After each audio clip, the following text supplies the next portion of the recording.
இப்போது திரு ஸ்டாலின் அவர்கள் வந்து எல்லாருடைய அக்கௌண்ட்லேயும் 5000 ரூபா போட்டிருக்காங்கல்ல, இதை வந்து கிண்டல் அடித்து சொல்கிறதா நினச்சிக்கிட்டு ஆடிட்டர் குருமூர்த்தி என்ன சொல்லியிருக்காருன்னா, ரூ 5000 ஒரு பெரிய தொகையே அல்ல. பணவீக்கத்தை கணக்கில் கொண்டு பார்த்தால் ரூ 5000 என்பது ஒரு பெரிய தொகையே அல்ல. ஒரு பாலியல் தொழிலாளி ஒரு நாளில் இதைவிட அதிகமாக சம்பாதிக்கிறார். துக்ளக் ஆசிரியர் குருமூர்த்தி. என்ன ஒரு வாய்க்கொழுப்பு இருந்தாக்க இப்படி ஒரு வார்த்தையை சொல்ல முடியும்? தமிழக மக்களை அவ்வளோ கேவலமாக நீ நினச்சிட்ருக்கியா? நான் ஆரம்பத்துலேருந்தே அப்படி தான் நினைக்கிறேன். நீನು அதாவது சூத்திரர்கள் அப்படின்னா என்ன அர்த்தங்க? அது அந்த கணக்கில் தான் அவர் பேசுகிறார். இன்னும் எத்தனை வருஷம் ஆனாலும் இவர்கள் திருந்த போகிறதில்ல. அதாவது சில பேர் வந்து இந்த நாட்டுக்கு வந்துட்டாக்க அந்த நாட்டு மக்களை வந்து நன்றி காட்டணும்னு பார்ப்பாங்க. ஆனால் இந்த கூட்டம் இருக்குதே, இந்த கூட்டம் வந்து நன்றி காட்டலாம் பார்க்காது. அந்த மக்கள் மேலே ஏறி சவாரி செஞ்சு அவர்களை அடிமையாக்க பார்க்கும்.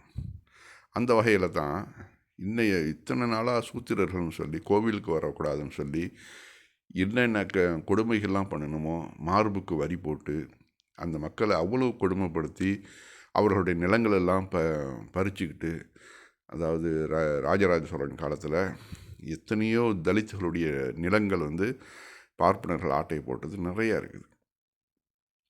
ஒரு ஒரு சின்ன சம்பவம் கூட இருக்குது.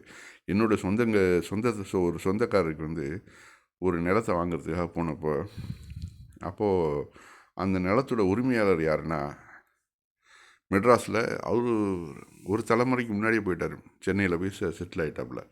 அவருக்கு அந்த நிலைமை எங்கே இருக்குன்னு தெரியல. கடைசியில் வந்து சர்வேயர் தான் வந்து எடுத்து சொல்கிறாப்புல. ஏன்னாக்க இதெல்லாம் வந்து தலித்துகளுடைய நிலம் அவர்களுக்கு கிடைச்சது தஞ்சை மாவட்டத்தில் தான். அப்போ தான் நான் நினச்சேன், இவர்கள் வந்து எந்த அளவு இந்த நாட்டு மக்களை கொடுமைப்படுத்தியிருக்காங்க, இன்றைக்கி கொடுமைப்படுத்திக்கிட்டு இருக்கிறாங்க. அதுதான் பாருங்கள், அந்த 5000 ரூபா வந்து ஒவ்வொரு குடும்பத்துக்கும் எவ்வளோ ஒரு வாழ்வாதாரமான அது உரிமை தொகைன்னு தான் சொல்கிறாங்க. ஏன்னா இதே சமயத்தில் பீகாரில் வந்து 10,000 ரூபா போட்டார் மோடி. அப்போ இவர் வாயை எங்கே வச்சுக்கிட்டு இருந்தார்? அந்த பீகாரில் கொடுத்தப்போ 10,000, அப்போ அவர் எதுவுமே சொல்லலையே அந்த டயத்தில். ஆக இவர்களுக்கு வேணும்னா அந்த சட்டத்தை ஃபாலோ பண்ணிக்குவாங்க, இவர்களுக்கு வேணும்னா சட்டத்தை விட்டுருவாங்க இல்லையா? இன்றைக்கி டோட்டல் இந்தியாவிலேயே பொருளாதாரத்தில் மிகச்சிறந்த இடத்துல இருக்கக்கூடிய மாநிலம் வந்து முதல் இடத்துல இருக்கிறது தமிழகம். அப்படிப்பட்ட நிலைமையில தான் இந்த பணத்தை கொடுக்குறாங்க. ஆக இந்த ஆரியர்கள் யாருங்கிறத நீங்கள் புரிஞ்சுங்க முதல்ல.